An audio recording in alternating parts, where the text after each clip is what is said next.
Eu me envolvi com engano, me envolvi com satanismo. Comecei já aos 17 anos de idade a ser aliciado pela alta magia, pelo satanismo. Acabei ingressando oficialmente aos 18 anos e fiquei até os 25 anos ali servindo ao diabo. Que tipo de denominação ele podia usar? O irmão era um bruxo, um mago? Se é que tem diferença? Eu diria um satanista. Satanista. Hoje eles se intitulam com um termo, eles usam uma terminologia própria hoje, que eles usam, se autodenominam um grupo chamado Irmandade. Né? É um grupo, uma organização mundial, tem braços em várias seitas, em vários segmentos da nossa sociedade mundial, e tem como objetivo principal, central, preparar o cenário global para a vinda do recebimento do anticristo. Como é que eles fazem isso? Bom, eles vão utilizar vários subterfúgios para isso, existem várias ferramentas para isso. Primeiro, eles vão ter que se preocupar com a igreja, porque a igreja tem um poder dado por Deus de oferecer resistência ao diabo. Então, para isso, eles vão contaminar a igreja, exatamente como a Bíblia diz, os lobos entrariam no nosso meio, esses lobos entrariam disfarçados de ovelhas, espalhariam em nosso meio doutrina de demônios e fariam até mesmo sinais e prodígios para enganar até, se possível, os eleitos. Então, imagina, a igreja ela é comparada ao corpo. Vamos imaginar o nosso corpo físico aqui.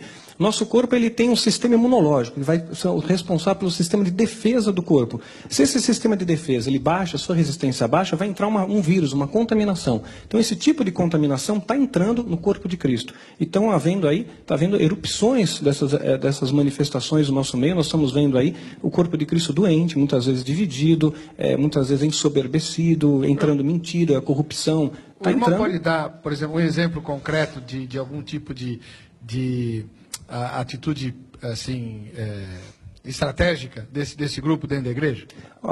Existem dezenas de métodos, né, para neutralizar a igreja, neutralizar ministérios. Eu vou procurar sumariar e vou me ater ao mais utilizado. Existem várias estratégias para isso, até o mais utilizado. Primeiro, é claro, vai ser envenenar o corpo de Cristo com uma contaminação. Eu vou desmembrar essa contaminação para ficar mais claro.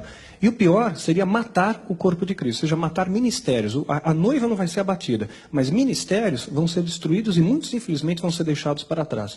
Então, o que acontece? Imagina que uma caixa de som, ela está ali preservada, né? Funciona quando passa corrente elétrica sobre ela. Se você tirar essa caixa de som da eletricidade, da fonte de energia, essa caixa de som, embora tenha aparência de caixa de som, ela não faz mais a função dela, não produz mais som. A igreja, embora a igreja possa ter aparência de igreja, se essa igreja for desplugada do plugue do céu, deixa de fluir sobre ela o Espírito Santo, e aí sim aquele ministério morre. Vai entrar doutrina humana ali. A principal estratégia é divisão. Satanás sabe que uma igreja dividida não vai prevalecer. Caso dividida, não prevalece. Então, como é que ele vai utilizar a estratégia de divisão? O satanista se infiltra na igreja, vai procurar de forma principal, vai colocar como sua ênfase de objetivo cargos de liderança, mas não uma liderança como sendo um líder da igreja, do ministério. Vai procurar lideranças menores. É mais fácil você enganar um grupo de 8, 10 pessoas do que enganar 300, 400. Então, ele se infiltra numa célula, numa reunião de oração, num grupo menor. Ali ele pega a entidade, cada satanista ele está ligado a algumas entidades. Então, no meu caso, eu tinha um tal do Abraxas lá, que dizia que era o meu guardião, né? Quer dizer, a imagem que eles procuravam passar para mim através do engano. Então, você entra ali, a entidade te aponta quem você pode atacar com feitiço e quem não pode. Então, o feitiço ele vai encontrar, maldição encontra pouso, quando existe um ponto de contato, que é o pecado, a legalidade. O Satanás é um ser legalista, ele precisa de um elo para tocar na sua vida. E ele começa a espalhar boatos. Vai dizer, olha, sabe uma coisa? Vou dizer uma coisa para vocês, meus irmãos, um grupo pequeno. Olha, o pastor da nossa igreja, Deus está me revelando agora, o pastor da nossa igreja está adulterando a esposa.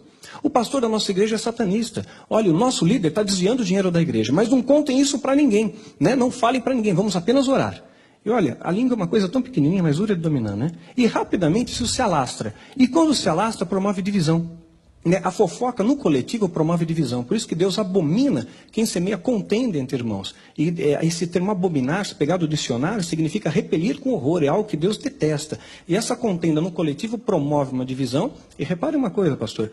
Quando ocorre rebelião numa igreja, a divisão, quando ela é promovida por rebelião, é uma questão de tempo. Aquele ministério vai brigar entre eles de novo, racha outra vez, briga outra vez, racha. Isso que nós chamamos na batalha hereditária, na batalha espiritual, de maldição hereditária. Aquela coisa vai se perpetuando debaixo de uma legalidade. Só tem uma maneira de reverter, pedir perdão para Deus e humildade, pedir perdão ao homem ali, né? Quando você fala que eles estão preparando a volta do anticristo, certamente eles não dão esse nome nem esse enfoque, né? Como é que eles trabalham os seus seguidores com relação a isso? Não, eles falam declaradamente, é o anticristo. Eles acreditam, eles vendem uma imagem distorcida, e o poder de persuasão de Satanás, ele é muito grande. Satanás é um ser extremamente inteligente. Muitas vezes nós temos a ideia que Satanás é um leão sem dentes, mas a Bíblia compara ele ao leão. Né? Diz que ele é como o leão, ele não é o leão, né? Mas ele se assemelha ao leão. O leão é um símbolo de poder. Queremos lembrar também que Satanás enganou até mesmo os anjos. Sim. Né? Arrastou a terça parte dos anjos. Então ele tem um poder de engano, de persuasão muito forte. Paulo, quando ele se remete a Satanás, a Bíblia, ele usa a terminologia as astutas ciladas do diabo. Então isso significa que nós estamos dando com um ser muito inteligente, com um poder de persuasão muito grande, e ele engana os seus seguidores de tal forma que eles acreditam que estão realmente desfrutando do melhor da terra. Então, na verdade, o inimigo ele entra num lugar onde ele sabe que vai ter espaço. Claro, à medida que você dá espaço, ele entra. Outra coisa, a gente sabe, Jesus disse que o anticristo ia aparecer. Sim, é fato. Quer dizer, não tem como evitar. Não adianta a igreja falar, não, nós não vamos permitir que o anticristo venha. Né? Não, isso não. Então, não vamos impedir isso. Por que é que precisa enfraquecer a igreja, já que o anticristo vai vir de qualquer jeito? Porque a igreja tem o poder de oferecer resistência. E quanto mais a igreja oferece resistência, mais o inferno é saqueado, mais vidas são restauradas, mais nomes são escritos no livro da vida. E Satanás não quer isso. Ele quer o poder de destruição total. Se dependesse somente dele, não tivesse nenhum objeto de resistência, ele ia causar destruição total. Então a igreja tem um poder muito importante em oferecer essa resistência. Agora, voltando a falar da estratégia dos filhos do fogo, o diabo não corre o risco de, ao mandar alguém infiltrar-se numa igreja, de essa pessoa acabar aceitando Jesus? Porque vai estar no meio da palavra de Deus, gente orando, gente louvando a Deus. Como é que é isso? Claro. Eu acho que até que eles devem ponderar esse risco calculado. Isso aconteceu comigo, graças a Deus, né? Ah, é? Como é que claro, foi? Eu me converti numa igreja evangélica. Eu namorava com uma moça, vou ter que sumariar também, estamos na televisão, né? Mas eu namorava com uma moça evangélica, né? E ela não sabia dos seus pais? Não sabia que eu tinha envolvimento com satanismo, com alta magia. E eu frequentava a igreja com eles. E naquela igreja, eu me divertia de ir. Porque o líder de louvor daquela igreja, ele não era satanista, mas ele tinha um ponto de legalidade, tinha um pecado, e fazia com que houvesse uma contaminação naquele louvor, um louvor que não passava do teto. E eu via as entidades, via os demônios ali. Até que uma ocasião, que eu fui naquela igreja, eu vi um pastor ali pregar. Eu nunca tinha visto aquele homem pregar até então, mas a hora que ele subiu no púlpito, aqueles demônios recuaram, se afastaram. Eu senti dele um ódio, uma ira, um ódio que ser humano não é capaz de sentir, um ódio que vem do inferno. E tentei lançar um feitiço contra ele naquele dia, não deu certo. Noutra ocasião, aquela moça tentou marcar, a moça que namorava comigo, marcou um encontro, uma reunião com aquele pastor. Eu fiz feitiços, encantamentos contra ele a noite inteira e pensei que ia matá-lo, né? No dia do encontro ele não foi, pensei que realmente ele tinha morrido.